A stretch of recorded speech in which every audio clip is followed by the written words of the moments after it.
আপনি আমার ঘরে কি করছেন? এটা আপনার ঘর না, আমার ঘর।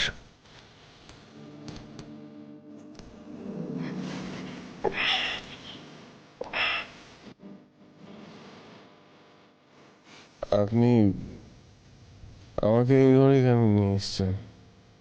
How dare you! চুপ। মাথাটা কাটলো কি করে? সারা রাত কোথায় ছিলেন আপনি? আর কি অবস্থায় বাড়ি ফিরেছেন? বাড়িতে এত গুরুজন আছেন, ওনাদের সামনে এই অবস্থায় বাড়ি ফিরতে আপনার লজ্জা করলো না? দেখুন, আপনি কিন্তু চুপ। আজ আপনি একটা কথা বলবেন না। বেশ করেছি আমি আমার ঘরে আপনাকে নিয়ে এসেছি। আপনি চিৎকার চেঁচামেচি করলে কিন্তু গুগলি ছুটে আসবে। সেটা ভালো হবে কি? গুগলি তার বুড়ো ছেলেকে এই অবস্থায় দেখলে সেটা নিশ্চয়ই সম্মানের হবে না। আপনি তো সবসময় আমাকে বলেন আমি নাকি গুগলিকে ঠিক শিক্ষা দিতে পারি না। আর যদি গুগলি আপনাকে এই অবস্থায় দেখে, ও কি শিখবে বলুন তো?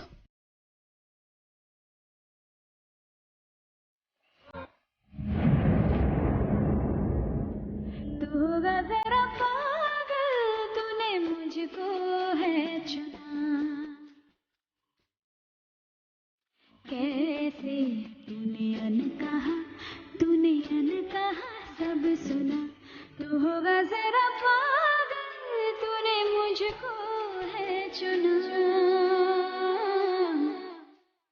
तू दिन सा है मेरा दीवाना, दोनों मिल जाए शामों की तरह।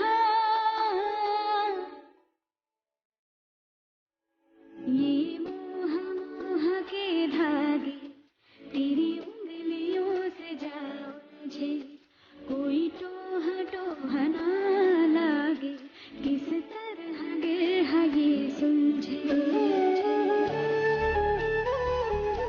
অন্তরা ইন্দ্র স্ত্রী। ইন্দ্রবাবুর স্ত্রী কোথায়? সে আর নেই মিতুল, মারা গেছে।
কি আমি মিথুলের ঘরে কি করছি?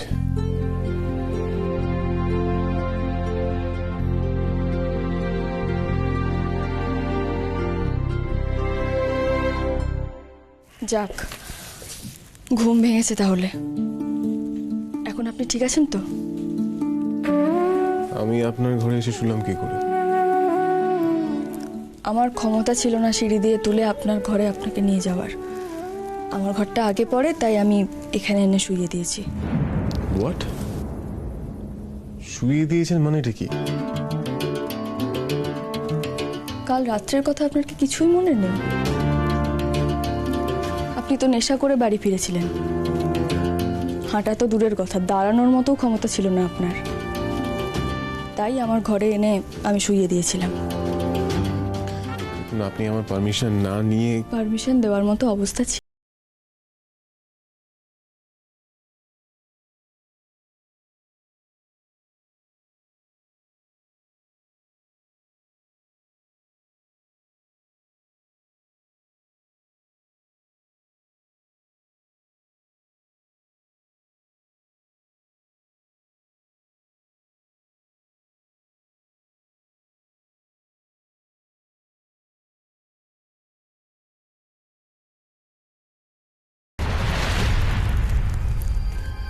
কি এটা? শাড়িটা এর মধ্যে আছে। আপনি আবার ওই শাড়ি নিয়ে? হ্যাঁ, আবার ওই শাড়িটা নিয়ে নিতান্ত বাধ্য হয়ে আপনার কাছে এটা আমি নিয়ে এসেছি। দেখুন, কাল তো আপনি আমার একটা কথাও শোনেননি। আজ দয়া করে আমাকে বলার সুযোগ দিন। আমি কিন্তু নিজের থেকে শাড়িটা পরিনি ইন্দ্রবাবু। দেখুন, আমি শাড়ি নিয়ে আর কোনো কথা বলতে চাই না, বুঝতে পেরেছেন? আমি জানি আপনি এই বিষয় নিয়ে কথা বলতে চান না, কিন্তু ইন্দ্রবাবু আপনি বিশ্বাস করুন, আমার কোনো উদ্দেশ্য ছিল না শাড়িটা পরার। আমি আমি ভেবেছিলাম আপনি হয়তো আমাকে এই উপহারটাই দিয়েছেন, তাই আমি পড়েছিলাম। আপনি যদি ভেবে থাকেন যে আপনার স্ত্রী হওয়ার লোভে আমি এই শাড়িটা পরে আপনার সামনে দাঁড়িয়েছিলাম, আপনি ভুল ভাবছেন। মিতুল নিজের জায়গাটা খুব ভালো করে বোঝে ইন্দ্রবাবু। অধিকার ছিনিয়ে নেওয়ার মেয়ে মিতুল নয়। আমি জানি আপনি শুধুমাত্র গুগলির জন্য আমায় বিয়ে করেছেন, আর এই কথাটা আপনি এতবার আমায় বলেছেন যে এই কথাটা আমার মাথায় গভীরভাবে গেঁথে গেছে। মানে এরপর যদি কোনোদিনও আপনি স্ত্রী হিসেবে আমাকে স্বীকৃতি দেনও, আমি বিশ্বাস করতে পারবো না। দেখুন মিতুল, আপনি কিন্তু দয়া করে আমাকে শেষ করতে দিন।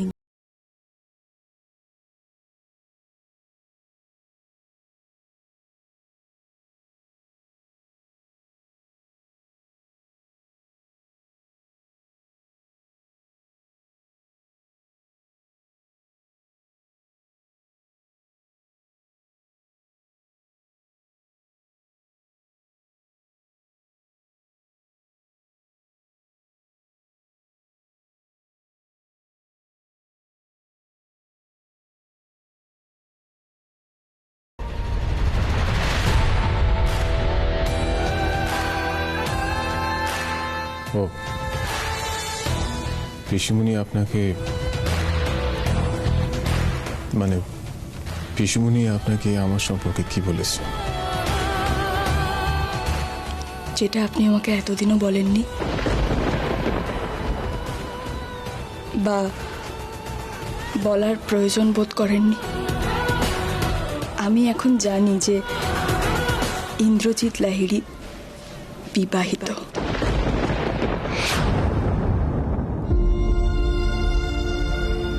হ্যাঁ, এটা আপনাকে আগেই বলা উচিত ছিল, কিন্তু সেরকম কোনো সিচুয়েশন হয়নি, তাই বলা হয়নি। আই হোপ আপনি এবার বুঝতে পেরেছেন আমি ঠিক কোন কোন জিনিস থেকে নিজেকে দূরে রাখতে চাই। হ্যাঁ, আমি বুঝতে পেরেছি, কিন্তু দূরে সরিয়ে রাখাটা কি এত সহজ? আপনি হয়তো সবকিছু ভুলে যেতে চান, কিন্তু মনে রাখা যতটা সহজ, ভুলে যাওয়া তো ততটা সহজ নয় ইন্দ্রবাবু।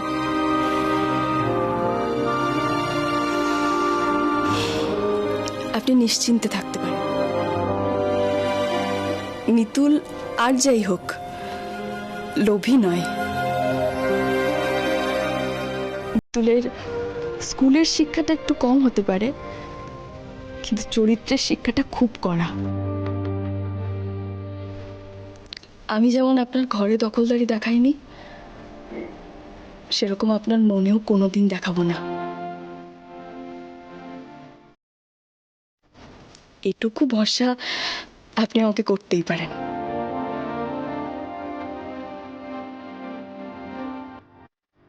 আমার আর একটা কথা আছে। আপনি আমাকে বলেছিলেন না আমাকে উপহার দেবেন, আজ আমি আপনাকে একটা উপহার দিতে চাই।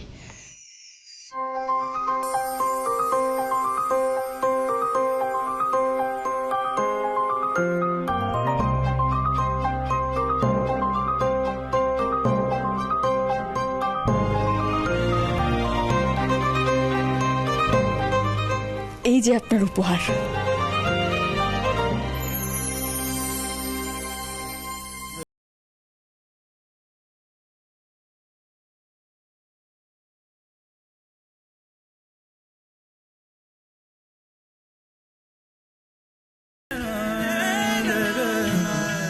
আপনি তো জীবনে অনেক কিছু হারিয়েছেন, কিন্তু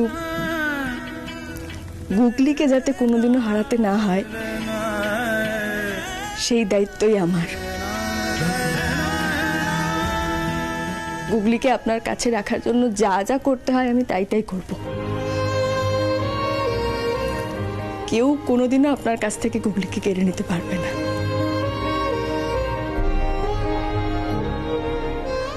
এটা মিতুলের প্রমিস।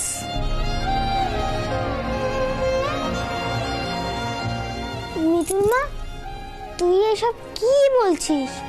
আমি তো কিছুই বুঝতে পারছি না। বুড়ো ছেলে, মিতুল মা এসব কি বলছে?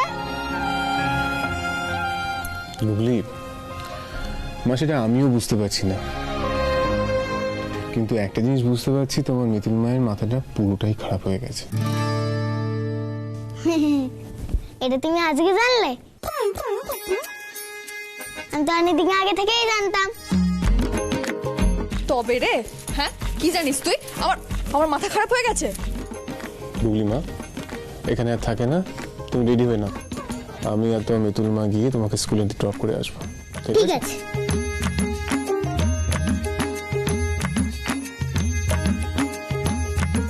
শুনুন,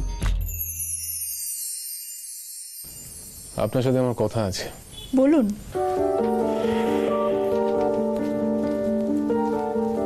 আপনি তখন বলছিলেন না আপনি ওই শাড়িটা নিজে থেকে পরেননি, কেউ আপনার ঘরে গিয়ে শাড়িটা রেখে দিয়ে এসছে। হ্যাঁ, কিন্তু কে রেখেছিল? আমি জানি না ইন্দ্রবাবু। আমি ঘরে ঢুকে দেখি একটা প্যাকেটের মধ্যে ওই শাড়িটা আমার বিছানায় রাখা আছে। তার মানে কেউ ইন্টেনশনালি ওই শাড়িটা এই ঘরে এসে রেখে দিয়ে যায়। আমাকে জানতেই হবে এটা কে করেছে। দাঁড়ান, আমি চাই না এটা নিয়ে আর কোনো কথা হোক ইন্দ্রবাবু। কথা তো হতেই হবে মিতুল। অশান্তি বাঁধানোর জন্য যে এই কাজটা করেছে তাকে তো সামনে আসতেই হবে। বাইরের কেউ তো এই কাজটা করতে পারে না, নিশ্চয় বাড়ির কেউ এই কাজটা করেছে। আমাকে জানতেই হবে আমার ইমোশন নিয়ে কে এই খেলাটা খেলছে। থাক না ইন্দ্রবাবু, এটা নিয়ে জলঘোলা করে তো আর কোনো লাভ নেই। যে কথা আপনাকে কষ্ট দেয়, আপনার মনের ক্ষতকে জাগিয়ে তোলে, সেটা নিয়ে না আলোচনা করাই ভালো। এমনও তো হতে পারে যে ওটা কেউ ভুল করে আমার ঘরে রেখে গেছিল, আর যদি ভুল করে নাও হয়, ইচ্ছাকৃতও হয়ে থাকে, তাহলে তাকে আমি খুঁজে বার করব। কিন্তু আপনাকে আমি এর মধ্যে আর ঢুকতে দেব না। না মিতুল, আমাকে এটা জানতেই হবে কে এটা। ইন্দ্রবাবু,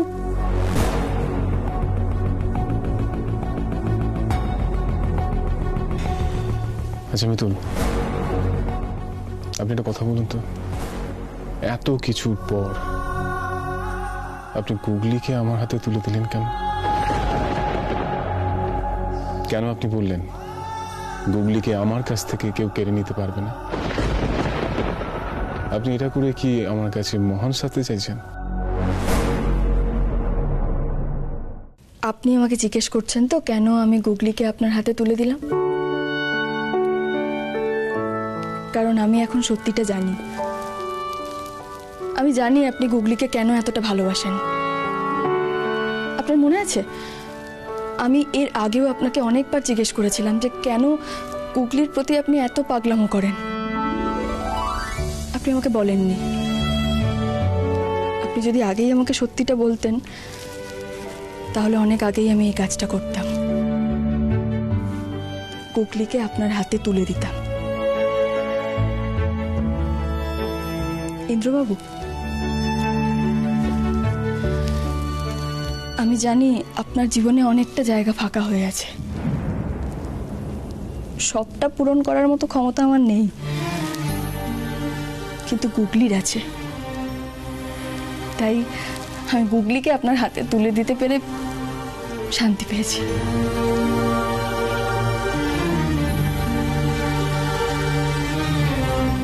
মিতুল, বলছি গতকাল রাগের মাথায় আপনাকে অনেক কিছু বলে ফেলেছি, চিৎকার চেঁচামেচি করে ফেলেছি। তার জন্য এক্সট্রিমলি সরি। দেখুন, আপনি এখন সবটাই জানেন, বুঝতে পারছেন কেন পুরনো প্রসঙ্গ এলে আমি রিয়্যাক্ট করি। আমার ভেতরে যে ট্রমাটা চলে যায় সেটা আমি শুধু ফিল করতে পারি। আমি চাইলেও ভুলতে পারি না। প্রত্যেক দিন ওই স্মৃতিগুলো আমাকে তাড়া করে বেড়ায়। কত চেষ্টা করি ওগুলো না ভাবার, কিন্তু থাক না ইন্দ্রবাবু, যে অতীত আপনাকে কষ্ট দেয় সেটা এড়িয়ে চলাই ভালো। এড়িয়ে চলা? কি করে এড়িয়ে চলো বলুন তো? যে অতীত আমার সাথে ওতপ্রোতভাবে জড়িত, তাকে ভুলতে চাইলেও ভোলা যায় না। তা ঠিক, কিন্তু আমি তবুও বলবো আপনি এসব নিয়ে আর ভাববেন না।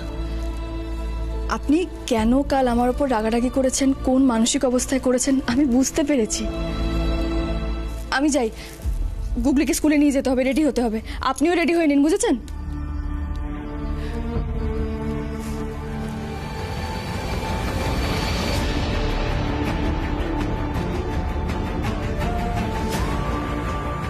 আমার বিশ্বাস কেউ ইচ্ছা করে শাড়িটা এই ঘরে রেখেছিল আমাকে ট্রমাটাইজ করার জন্য, কিন্তু বাড়ির কেউ এটা কেন চাইবে? এত বড় একটা কাণ্ড করলাম, এরপরে তো ইন্দ্রর মিতুলকে ঘাড় ধরে একেবারে বের করে দেওয়া উচিত ছিল। তবু মেয়েটা বেঁচে গেল। উল্টে বরের সেবা যত্ন করে একেবারে ঘাঁটি গেড়ে বসলো। তোমরা এই কথাগুলো আমাকে কেন শোনাচ্ছ? কি প্রুফ করতে চাইছো তোমরা যে আমি রণজিৎ লাহিড়ী ওই মিতুল পালের মতো একটা সামান্য মেয়েকে কিছুতেই জব্দ করতে পারছি না? এটাই, তাই না? রণ, তুই আমাদের ভুল বুঝছিস। আমি আমি আমাদের ফ্রাস্ট্রেশন তোর সঙ্গে শেয়ার করছি। আমি কি তোমাদের ফ্রাস্ট্রেশন বার করার জায়গা? মা, রণ, তুমি এত কেন রাগ করছো? অকারণ রাগের মানে কি? আন্টি তো তোমাকে কোনো খারাপ কথা বলেনি। ভেতরে আসবো?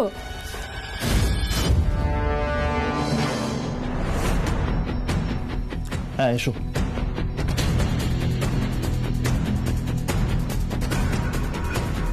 কি চাই? তোমার কাছে কিছু চাই না, সিমি দিদির সঙ্গে একটু কথা ছিল। বলো।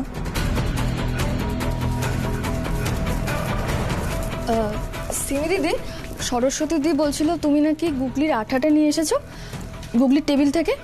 ওটা না ওর স্কুলে লাগবে, একটু দেবে গো? ঠিক আছে, আমি দিয়ে দেবো, তুমি যাও। সিমি দিদি, আর একটা কথা বলছি, ওই শাড়িটা যে ব্যাগে ছিল, ওই ব্যাগের ওপরে যে ফুলগুলো লাগানো ছিল, ওগুলো ওই আঠা দিয়ে লাগানো যায় না?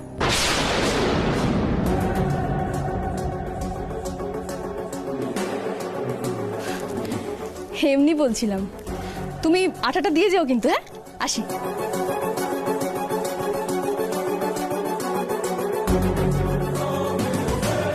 সব বুঝে মেয়েটা। দেখলি দেখলি কিভাবে আমাদের কথা শুনিয়ে গেল। বলছি, গুগলিকে তো স্কুলে দিয়ে গেলাম, আপনি এখানে থাকুন, আমি একটা কাজ ছেড়ে চলে আসছি। হ্যাঁ, আমি এসে নিয়ে যাবো কিন্তু।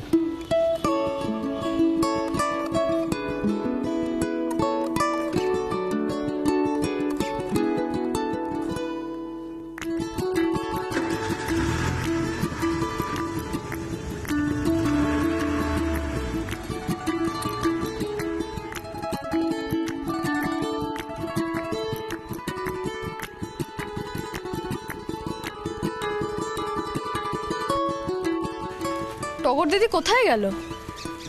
এখনো আসছে না কেন?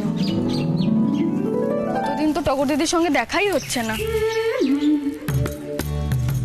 আরে টগর দিদি, আমি তোমার জন্যই অপেক্ষা করছিলাম। কতদিন তোমার সঙ্গে দেখা হয়নি গো। আরে আমিও তো ভাবছি যে এতদিন ধরে তুমি আসছো না কেন। আর তাছাড়া আমি তো এখানে কাউকে চিনিও না যে তোমার কথা জিজ্ঞেস করব। তুমি তোমার ফোন নাম্বারটা আমায় দিয়ে দিও তো, এরপর থেকে যা যোগাযোগ করার আমরা ফোনেই করে নেব, বুঝলে? ঠিক আছে। কিন্তু টগর দিদি, আমি তো আজ মাটির পুতুল বানিয়ে আনতে পারিনি গো। আরে তাতে কি হয়েছে, তোমার বানানো কিছু পুতুল তো আমার কাছে ছিলই। আর তাছাড়া তুমি আগের দিন পুতুল বিক্রি করে যে টাকা পেয়েছিলে, এই নাও, এগুলো ধরো তো দেখি। আমার রোজগারের টাকা? হ্যাঁ। তুমি জানো টগর দিদি, আমি কতদিন পর আবার নিজে রোজগার করলাম, তুমি জানো? তুমি আরো টাকা রোজগার করবে। তোমার তো নিজের দমে টাকা রোজগার করার সেই খিদেটা আছে। তুমি পুতুল বিক্রি করে অনেক বড় হবে, দেখো। তাহলে চলো বাকি পুতুলগুলো বেঁচে আসি গিয়ে। আর তোমার মেয়ের স্কুল ছুটি হওয়ার আগে আমরা ফিরে আসবো। চলো চলো। আরে দাঁড়াও, এই দেখো, তোমাকে তো বলাই হয়নি। কি গো? সারা বাংলায় মৃৎশিল্পীদের নিয়ে প্রতিযোগিতা হচ্ছে। আমি তো নাম দিয়েছি, তোমাকেও নাম দিতে হবে কিন্তু। সত্যি? হ্যাঁ, নাম তো আমি দেবই, কিন্তু কি করে দেব? আরে সেসব নিয়ে তোমাকে ভাবতে হবে না, সেসব আমি করে নেব এখন। তুমি শুধু মন দিয়ে একটা ভালো পুতুল বানাও দেখি। এত বড় প্রতিযোগিতায় পুতুল বানাবো? পারবো তো?